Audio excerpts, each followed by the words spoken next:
We are now just 160 days away from the official release of Star Wars The Rise of Skywalker by writer and director J.J. Abrams and Chris Terrio. That's also all set and ready to end the sequel trilogy and the Skywalker saga itself. This is Mike Zero. Make sure to subscribe if you're new to the channel for future Star Wars content. Now, I think it's pretty safe to say, by far, one of the more exciting aspects of this film is the fact that George Lucas himself is attached to this movie and was involved heavily with many of the rewriting sessions of this film during the months of November and December of 2018 just last year that really allowed George to adjust the core plot of the movie for, of course, JJ and Chris Terrio in order to assist them. Now, these past couple of weeks or so, we've been learning a whole lot more about this film, and when it all comes down to one of the plans by Disney, J.J. Abrams, George Lucas, and of course everybody else involved with the film, this is where things begin to get very exciting. Now, specifically, what's really intriguing about all of this is that it's described that during the rewrites of the film, during the months of November and December of 2018, is that Disney, Lucasfilm, and J.J. Abrams allowed George to rewrite many parts of the second and third acts of the film in order to assist J.J. and Chris Terrio.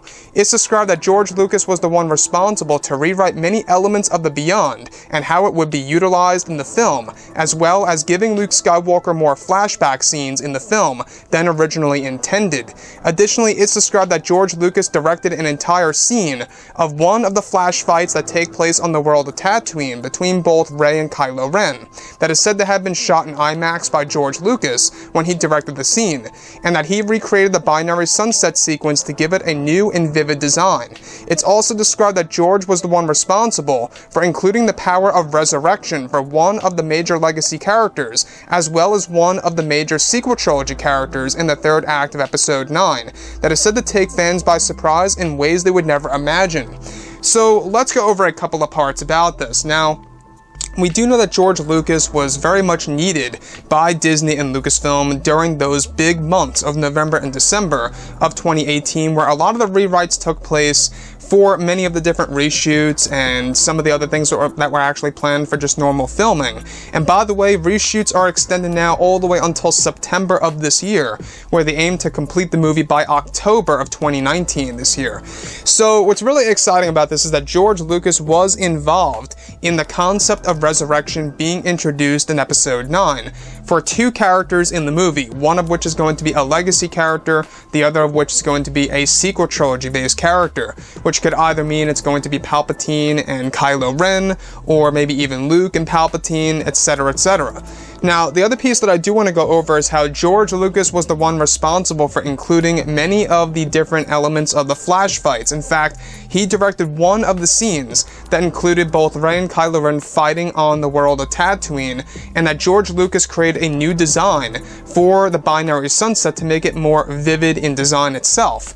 So you can really see how, if you look at the binary sunset in A New Hope, it has its own design. If you look at it in Revenge of the Sith, it almost looks completely different the way it's actually designed, almost more realistic, if you will.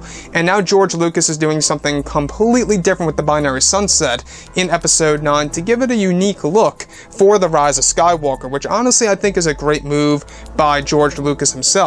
Now, the other piece that I do want to go over is that he was the one also responsible for adding in a lot of flashbacks related to Luke Skywalker than originally intended. So basically, if it weren't for George, we wouldn't have as much flashback scenes involving the character of Luke in Episode 9. If it weren't for the rewrites, and if it weren't for Disney, Lucasfilm, and JJ, including George Lucas into the mix of course, principal photography and pre-production, etc.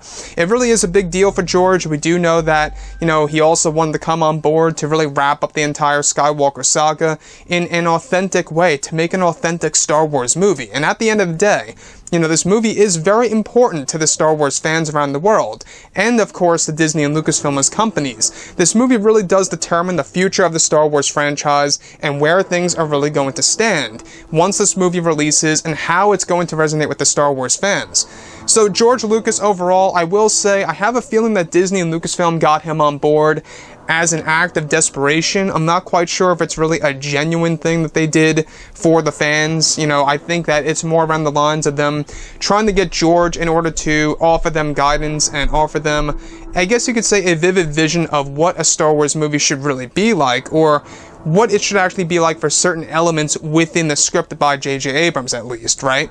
So the fact that George is back, I think, is really creating a bit more positivity of, you know, the fans around the world that they want to go ahead and see the film, because it's going to have more of a feel to the originals and the prequels mixed together with a little bit of something new by J.J. Abrams, which is great and all. And I think that's a really great move by Disney and Lucasfilm, even though it was an act of desperation, in my opinion at least it was a good call and a right decision to do in order to really kind of just make the fans a little bit more happier to enjoy this movie once it actually arrives.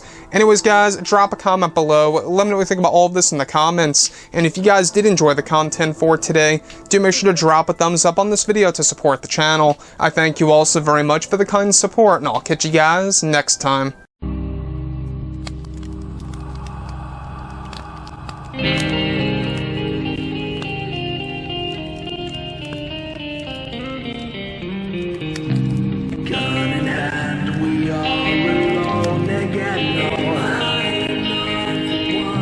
From night